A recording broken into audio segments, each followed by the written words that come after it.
Is that you? Is that you? Yes. Yes, it's me. It's your friends, those friends of yours. They're a bad influence.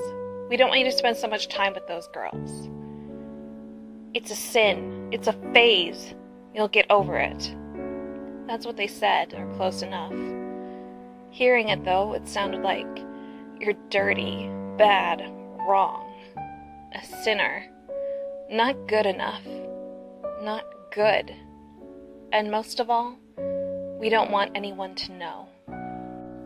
Not letting anyone know has been a huge part of the life of many LGBTQ people. Many people and families have destroyed parts of their own collections of records that pertain to life as an LGBTQ person, either out of shame of not conforming to the heterosexual norm or fear of the reactions of others.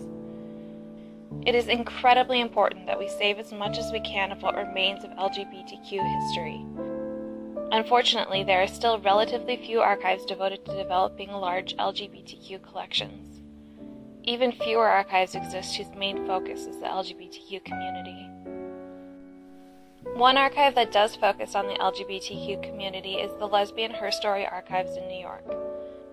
The archives began in 1973, making it one of the first lesbian-specific collections in the world. The founding of such a collection was a huge step forward for gay rights, as well as LGBTQ preservation efforts. Still in existence today, the LHA describes itself as a magical place, part library, part museum, a community gathering space. And it houses the world's largest collections of materials by and about lesbians and their communities. Joan Nestle is one of the founders and an activist for LGBTQ rights. She, along with others, created a traveling slideshow of some of the contents of the archives, of which she said, "I wanted the slideshow to be seen as a challenge to whatever complacency the audience derived from their respectable surroundings.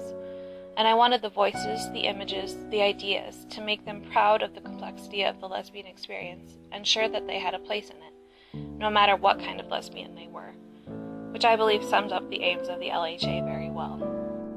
Joan has also said, "One of our battles was to change secrecy into disclosure, shame into memory.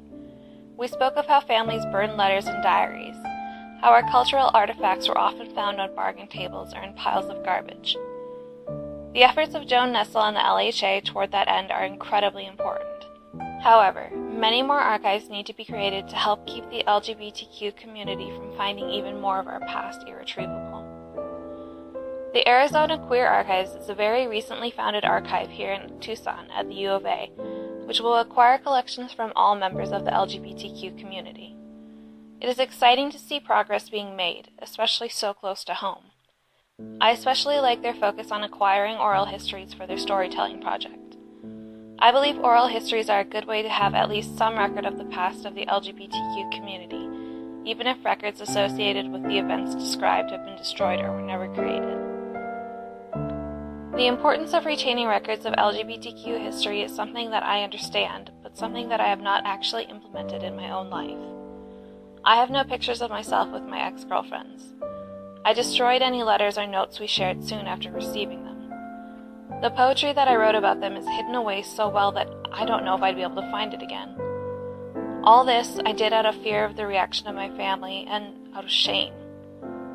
I have begun to fight clear of the feelings of shame of my sexuality instilled by my upbringing, but I cannot get back the keepsakes I destroyed when I was younger, and it makes me incredibly sad and angry.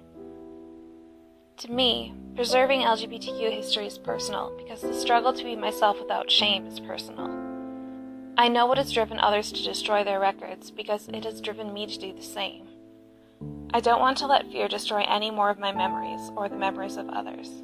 While I have hope that being a member of the LGBTQ community will be much more accepted in the future, we need to make sure that the lingering stigma does not cause further loss of the history of the community.